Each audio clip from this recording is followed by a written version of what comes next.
Hello everyone, welcome to my online channel The Palm Leaf. This is video number 25 and today we are going to look at a package which is dedicated for text or string analysis.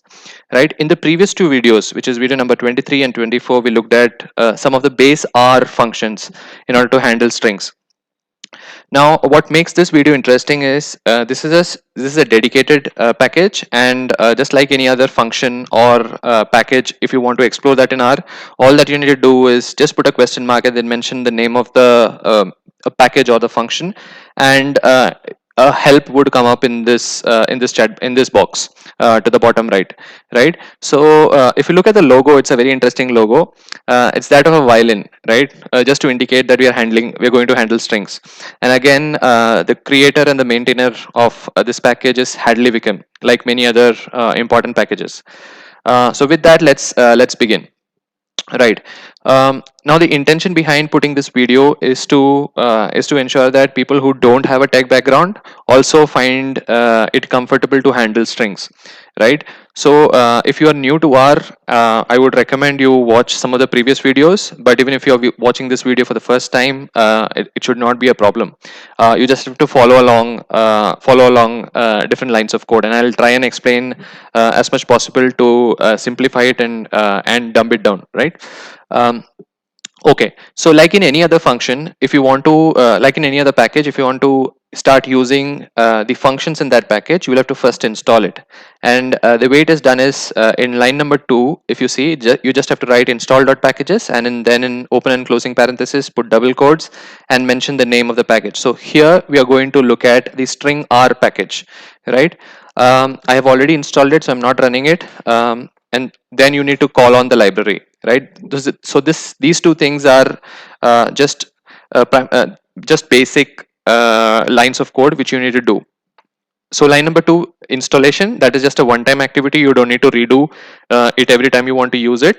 But line number 3, let's say you have rebooted your system, and even if you had already called on the library, you will still need to call it again before use. So line number 3 still stands. Right. Now in the stringr package, we're going to look at different types of things. Right, we'll start off with functions where you can detect some patterns. I mean functions like str underscore detect, str underscore which, str underscore count, locate all kind of functions.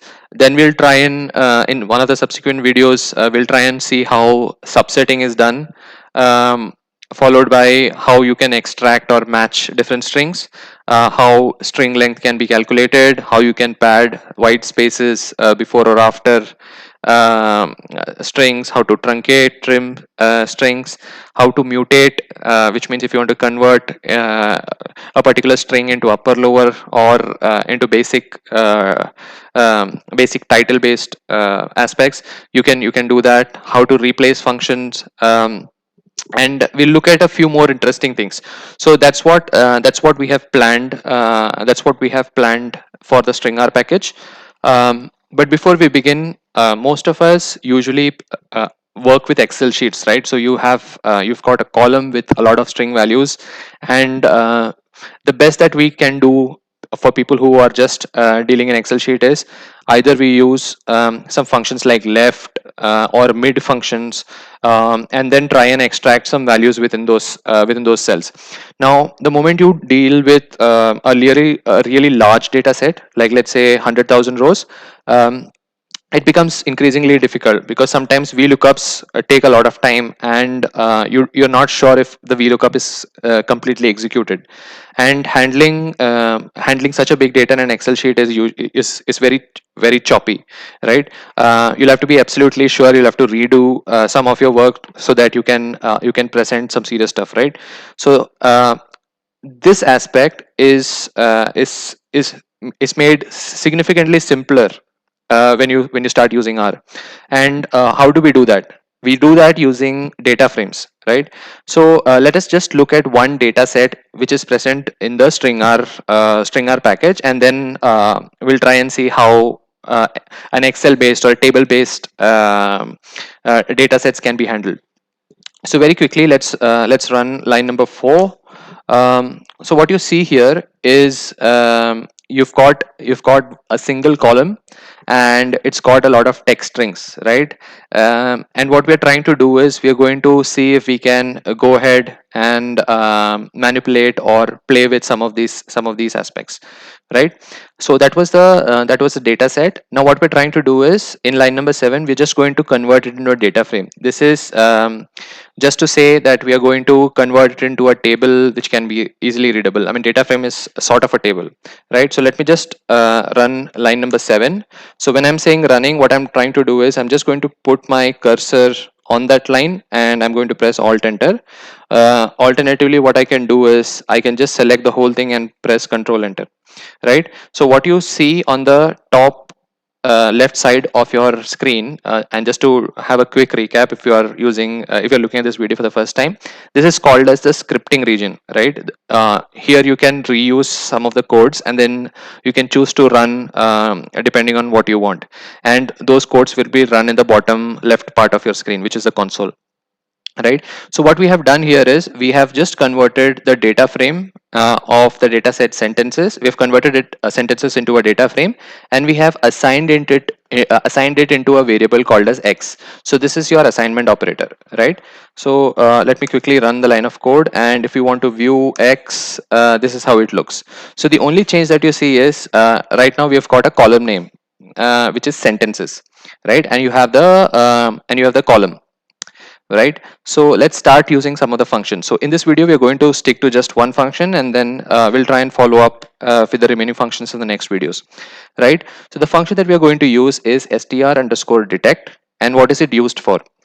It is used to detect a pattern inside a string, right? So we have already looked at what pattern and strings mean in the grep gsub videos, right? In the previous two videos. So this is fairly similar. And what is the syntax? The syntax is it's a fairly simple syntax. You just have to write str_detect followed by the string and the pattern. So it's kind of opposite compared to grepl function or grep functions, right? In the grep function, you have to use grep pattern string. In the str_detect, it's exactly the opposite, right? And what does it return? It will return a logical true or a false, right? So let's quickly see. If you look at line number 14, we've got a sentence or a string saying the kite is stuck on the branch.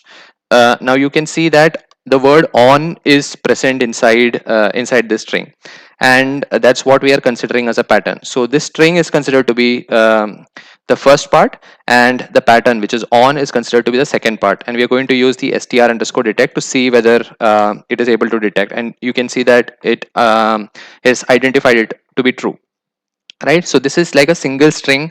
If you want to understand whether a pattern is there or no. Let's say let's run row number 15. So what we see in row number 15 is, in row number 14, on was a separate word, but in row number 15, on is a part of another word called a spoon. So it doesn't matter, right?